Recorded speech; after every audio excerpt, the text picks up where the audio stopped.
बिस्मिल्लाहिर्रहमानिर्रहीम, अस्सलाम वालेकुम। मैं हूं आपका मेजबान साजिद गुंदल। आज 13 मार्च है साल 2021। लॉन्ग मार्च से कबल मरियम नवाज की गिरफ्तारी के हवाले से नैब ने बड़ा कदम उठा लिया है। फजल रहमान ने नवाज शरीफ और आसिफ जरदारी को क्या अल्टीमेटम दिया है। इमरान खान अब कामयाबी के झंडे गाड़ने जा रहे हैं। आज की आम खबरों पर इस वीडियो में हम बात करेंगे। करप्शन बचाओ तहरीक को जब पीडीएम का नाम दिया गया तो उस वक्त अपोजिशन जमातों और वजीफाखोर सहाफियों की तरफ से एक बयानिया बनाया गया कि अब तमाम अपोजिशन जमातों ने जमहूरियत की फतह के लिए एक बड़ा इतफाक राय पैदा कर लिया है और जो सिंध हुकूमत है वो पीपल्स पार्टी कुर्बान करेगी। तमाम सूबाई असम्बलियों से इस्तीफे दिए जाएंगे, कौमी असम्बली से भी इस्तीफा होगा। इमरान खान और इत्तेहादी हुकूमत जो है उसका चलना बड़ा मुश्किल हो जाएगा और अपोजिशन अवाम के पास सड़कों पर भी जाएगी, एहतजाज होगा। तो इस माहौल के अंदर हुकूमत जो है वो नहीं चल सकेगी। लेकिन उस वक्त भी बाज लोगों का ख्याल था, जिसके अंदर मैं भी शामिल था, कि सिंध हुकूमत पीपल्स पार्टी क्यों कुर्बान करेगी। यानी अगर दोबारा इंतखाबात होते हैं तो ना तो पीपल्स पार्टी का कोई पंजाब में वोट बैंक है, ना केपीके में, ना बलूचिस्तान में। ज्यादा से ज्यादा दोबारा भी उनको सिंध हुकूमत ही मिलनी है। तो फिर वो इतनी बड़ी कुर्बानी दें और फिर ये मौजें लगी हुई हैं, करप्शन कर रहे हैं, चोर बाजारी है, इंतजामी मशीनरी हाथ के अंदर है, सिंध के वो शहनशाह हैं। तो उनको क्या जरूरत है एक ऐसे बंदे की बात माने। फजल रहमान जिसकी चंद नशिस्तें हैं और साथ ही वो खुद कौमी असम्बली का मेंबर नहीं है। नवाज शरीफ जो बगौड़ा इश्तिहारी होकर लंदन फरार हो चुका है। मरियम नवाज जो सजा याफ्ता मुजरमा है, जमानत पर रिहा है, लेकिन वो कौमी असम्बली के मेंबर ही नहीं है। तो वो उनको इस माहौल के अंदर वो किस तरह कोशिश करेंगे कि उनकी बात को माने। फिर आसिफ जरदारी और पीपल्स पार्टी ये भी नहीं चाहते थे कि हमने चूंकि प्रेशर बिल्ड करना है एस्टेब्लिशमेंट पर, इसके जरिए हमारी मौजें लगेंगी, जमानतें होंगी, हम घर बैठे होंगे, हमारे मामला सीधे हो जाएंगे। बेशक कानूनी नुकात के तहत उनकी जमानतें हुई हैं, लेकिन बहरहाल ये चीजें तो होती हैं हमारे मुल्क के अंदर। अब वो उन्होंने एक नई ट्रक की बत्ती के पीछे लगाया कि इत्तेहाद से निकलना भी नहीं है, लेकिन इस तरह इत्तेहाद को रखना है कि पूरे पीडीएम की चाबी जो है वो पीपल्स पार्टी के पास रहे। तो चूंकि सिंध हुकूमत उनके पास है, वैल्यू भी इत्तेहाद के अंदर उनकी है। अगर पीपल्स पार्टी को आज पीडीएम से निकाल दें तो पीछे तो सिफर जमा सिफर सिफर ही होता है। तो अब यहां पर जो है वो मामला हुआ। आसिफ जरदारी ने कहा मैं बड़ा खिलाड़ी हूं, जरा आप मेरी बात पीछे माने। जब बरसी का मौका था वहां पर जो सिंध के अंदर आपने देखा लाड़काना में, तो वहां पर आसिफ जरदारी ने कहा कि हमें ना सिखाएं, मैं आपको बताता हूं। और फजल रहमान जो चंद दिन पहले ये कह रहा था कि हम इमरान खान की तरह थूका हुआ नहीं चाटेंगे, हम इस्तीफे देने जा रहे हैं, हम लॉन्ग मार्च करने जा रहे हैं, तो उसने फिर थूका हुआ चाटा और आसिफ जरदारी ने उसको चटवाया। और हमने देखा जिमनी इंतखाबात में फजल रहमान और तमाम अपोजिशन ने हिस्सा लिया, फिर सेनेट इंतखाबात में भी हिस्सा नहीं ले रहा था, फिर यहां भी थूका हुआ चाटा। और आज जो है अब्दुल गफूर हैदरी जो जेयूआई से उसका ताल्लुक था और आपने देखा उसको ज्यादा शिकस्त हुई। फजल रहमान इस पर दिल बर्दाश्त है और अभी भी आसिफ जरदारी और नवाज शरीफ से आज उसकी बात हुई है और उसने ये वादे कर दिया है कि अब इस माहौल के अंदर जब हमें आपने रुसवा भी कर दिया है, इंतखाबात में हमने हिस्सा लिया, क्या फायदा हुआ। हुकूमत ने फिर बिछाड़ कर रख दिया है, अवाम के अंदर भी इमरान खान और ज्यादा मकबूल हो गया है, तो हमें मजीद रुसवाई मिली है। तो इस माहौल के अंदर अगर हमने लॉन्ग मार्च करना है तो हमें इस्तीफे देने पड़ेंगे।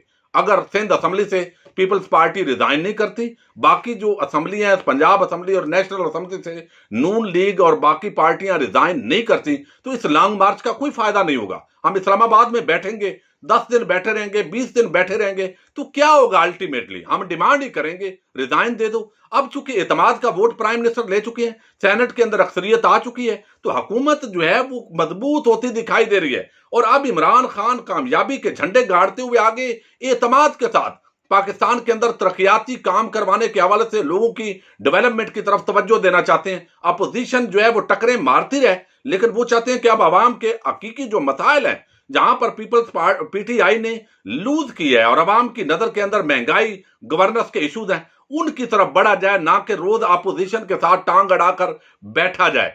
तो इस माहौल के अंदर अब जो अल्टीमेटम दे दिया है फजल रहमान ने कि अगर ये काम नहीं करना इस्तीफों वाला, फिर हमारा लॉन्ग मार्च जो है वो आप सोच समझें कि इस पर दोबारा हमें नजरसानी करनी पड़ेगी और इसका कोई फायदा नहीं होगा। आप देखते हैं इस पर आने वाले दिनों के अंदर अपोजिशन का क्या फैसला होता है। अब आज एक और बड़ी डेवलपमेंट हुई है, आपको इल्म है, और वो ये कि मरियम नवाज की गिरफ्तारी के हवाले से लाहौर हाईकोर्ट से नैब ने रजू किया है। अब ये मामला इतना सिंपल नहीं है, मैं आपको मुख्तलिफ पहलू इसके बताऊंगा। गिरफ्तारी हो सकती है, नहीं हो सकती, क्या दलाइल होंगे, लेकिन एक बात है, इस वक्त जो तबका मलामतिया के साफी हैं उन्होंने ये कहना शुरू कर दिया है कि मरियम नवाज की गिरफ्तारी हो सकती है। अब गरीदा फारूकी है ये खातून, ये कहती है कि मरियम नवाज की जमानत मनसूखी के लिए नैब दरखास्त समाअत के लिए ये तो मुकर्रर हो गई है। अब 15 मार्च को लाहौर हाईकोर्ट ने 2 रुकनी बेंच ने इसकी समाअत मुकर्रर कर दी है और दरखास्त क्या है उस पर भी बात करेंगे।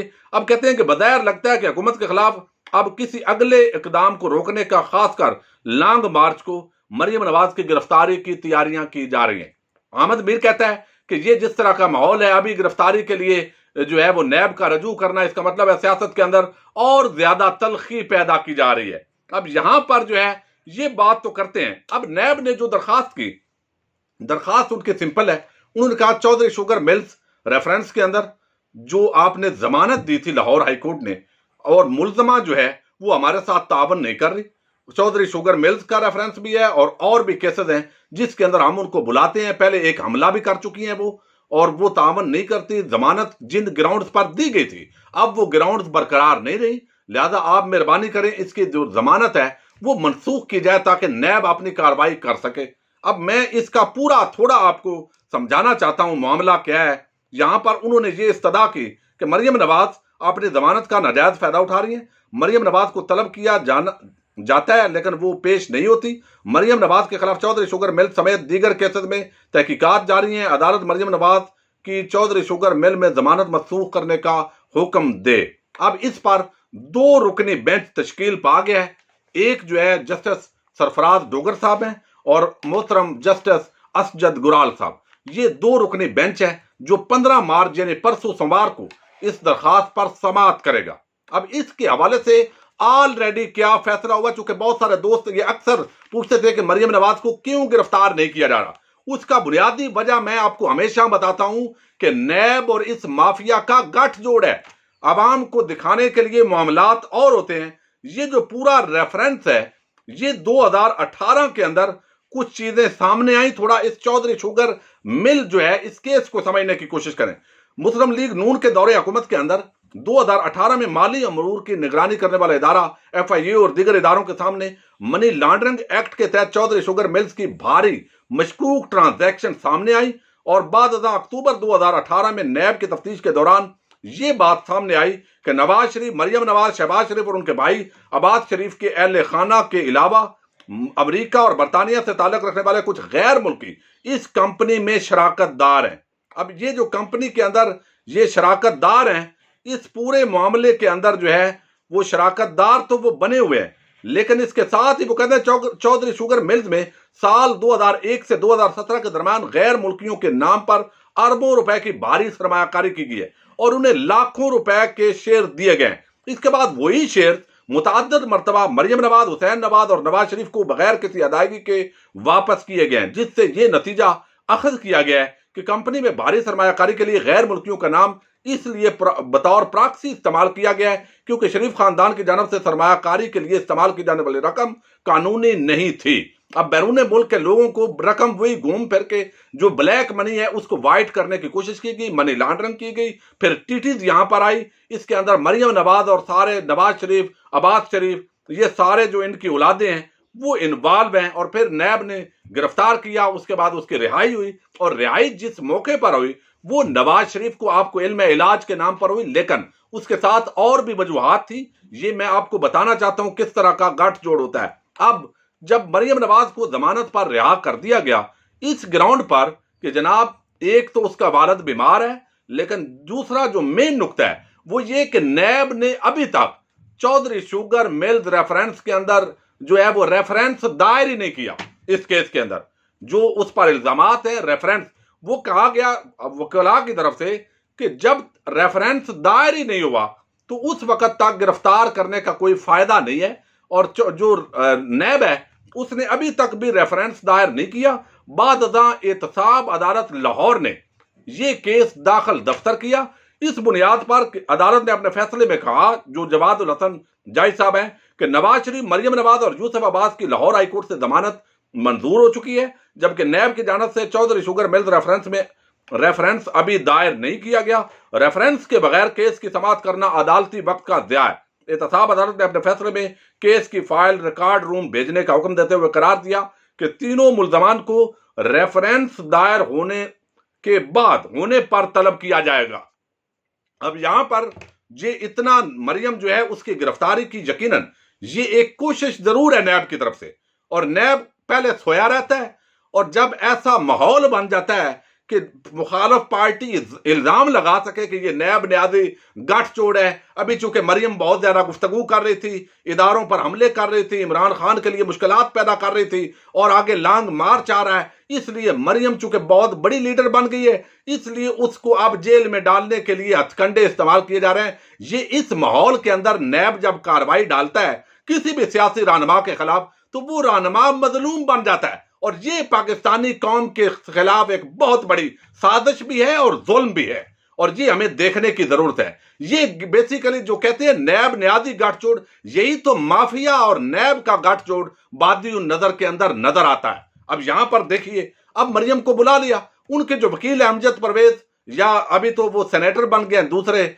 जो तारड़ साहब हैं वो शायद नहीं पेश होंगे, तो अब वो अमजद परवेज वो क्या दलाल देंगे कि ऑलरेडी एहतसाब अदालत का फैसला ये हुआ है कि रेफरेंस दायर होगा तो उसको गिरफ्तार करना है। तो इस बुनियाद पर मुमकिना तौर पर मुझे मरियम नवाज की गिरफ्तारी 50-50 दिखाई देती है। ज़ाहिर है इल्ला ये कि कोई दलाल जिस तरह हमला किया था नैब के दफातर पर वो पेश नहीं हुई, सबूत बाद नैब पेश करेगी। अब इस माहौल में अगर आप मरियम नवाज को गिरफ्तार कर भी लेते हैं तो मुझे बताएं, जितने अरसे से वो जमानत पर रिहा थी, ये नैब सोया हुआ था? ये नैब जानबूझकर इस तरह का एहतसाब करता है, जो ड्रामा करता है, और फिर ये लोग, ये तमाम मुल्ज़मान, ये अरबों रुपए लूट कर भी इस मुल्क के इन तमाम चीजों में मजलूम बनते हैं, फायदा उठाते हैं। फिर जब इनको छोड़ा जाता है ये विक्ट्री का निशान बनाते हैं और उनको हार डाले जाते हैं। फूल निछावर करने वाली ये कौम है जो मुल्ज़मों यानी मजलूम की बजाय जालिम के साथ खड़ी होती है। तो ये चीज जो है मरियम नवाज की गिरफ्तारी, पूरा मामला नैब ने बाकायदा दरखास्त आज दी है लाहौर हाई कोर्ट में, 2 रुकनी बेंच भी तश्कील पा गया है, अपने अपने दलाल देंगे, नोटिस जारी कर दिए गए हैं। अब उसमें मरियम नवाज की जो गिरफ्तारी है इसके बावजूद वो 50-50 है, और उसके अंदर मैं नैब का पूरा जो किरदार है वो आपको बता चुका हूं। अब खुद सोचने की बात है कि अब ये जिस तरह के मामलात जा रहे हैं, अब सियासत किस रुख की तरफ जाती है और फायदा इसका किसको पहुंचता है। अपने मेजबान साजिद गुंजर को नेक्स्ट वीडियो तक के लिए इजाजत दीजिए। अल्लाह हाफिज।